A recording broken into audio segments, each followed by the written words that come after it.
Assalamualaikum warahmatullahi wabarakatuh. Perkenalkan, saya nama Firman. Nomor induk mahasiswa 2201010100183. Saya akan membacakan PPT isu-isu internasional dalam akuntansi manajemen, disusun oleh saya sendiri, kelas akuntansi 401. Latar belakang yaitu menjalankan bisnis dalam sebuah lingkungan global mengharuskan manajemen mengubah perspektifnya. Terdapat aspek-aspek bisnis yang tetap sama, tetapi ada juga yang cukup berbeda. Tugas akuntansi manajemen pada perusahaan internasional menjadi lebih menantang karena perubahan yang terus terjadi pada bisnis global. Karena tugas utama akuntan manajemen adalah menyediakan informasi yang relevan kepada pihak manajemen dan tetap mampu mengikuti perkembangan. Rumusan masalah. Pertama, bagaimana isu-isu internasional dalam akuntansi manajemen?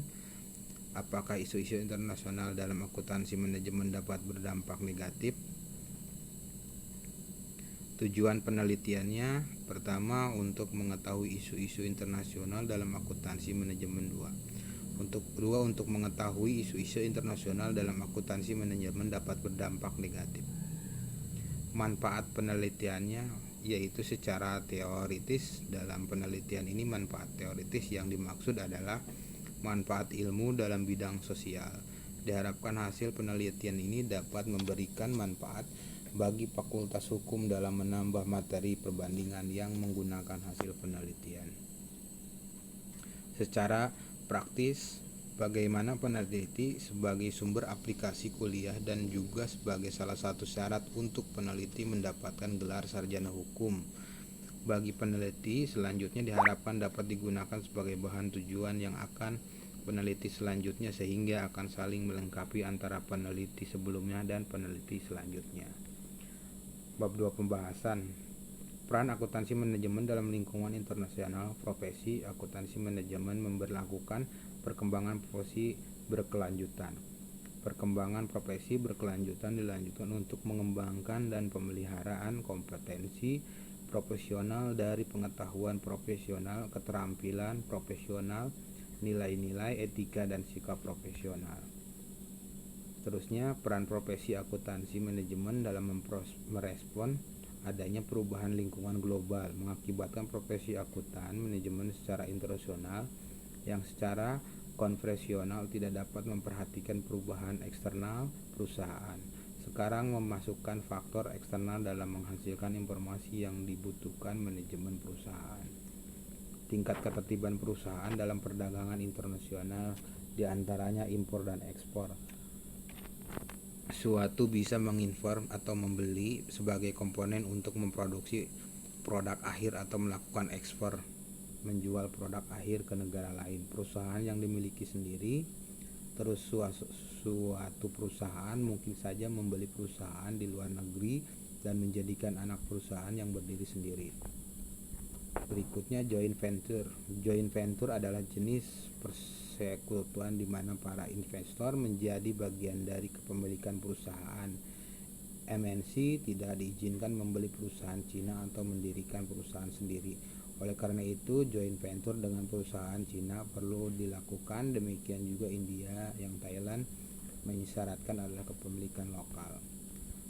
Untuk risiko nilai tukar mata uang asing. Risiko nilai tukar adalah risiko yang terjadi pada hubungan mata uang dalam negeri dan mata uang asing akibat adanya fluktuasi perusahaan dalam ekonomi makro. Risiko nilai tukar terjadi akibat peran beberapa pihak, yang diantaranya investor yang melakukan investasi pasar modal.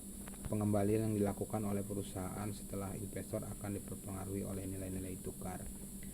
Terusnya, risiko transaksi atau biasa disebut eksposur. Transaksi merupakan risiko yang dialami oleh perusahaan dikarenakan transaksi langsung dikarenakan oleh mata uang asing. Perusahaan yang mengalami risiko transaksi merupakan perusahaan yang bisa melakukan perdagangan internasional. Risiko translasi diantaranya eksposur transaksi memiliki fokus untuk mengenai perusahaan di dalam kepemilikan laporan keuangan di ekuitas. Resiko ekonomi berdampak terdapat perubahan nilai tukar. Alasan MMNC melakukan desentralisasi alasannya yang mendasari adalah EVA mengandalkan biaya modal yang sebenarnya. Bagaimana lingkungan dapat mempengaruhi evaluasi kinerja MNC. Perusahaan yang menjalankan usaha negara lain asal negara lainnya mungkin menemukan bahwa praktisi bisa dapat berjalan di negara asal ternyata tidak berlaku di negara lain. Bab 3 penutup. Kesimpulannya adalah akuntansi manajemen harus memperhatikan potensi eksplor perusahaan mereka terdapat risiko transaksi, risiko ekonomi, dan risiko translasi mereka dapat melakukan. Yang kedua adalah hedging untuk membatasi eksplor perusahaan terhadap ketiga risiko tersebut. Perusahaan multinasional memiliki bentuk desentralisasi karena alasan-alasan yang hampir sama dengan alasan perusahaan nasional memiliki desentralisasi. Dengan desentralisasi, manajemen lokal mampu menghasilkan keputusan yang lebih baik melalui pemanfaatan informasi lokal. Manajemen lokal juga mampu memberikan tanggapan yang lebih tepat waktu untuk mengubah keadaan. Sekian presentasi dari saya. Mohon maaf apabila ada kesalahan. Terima kasih. Wassalamualaikum warahmatullahi wabarakatuh.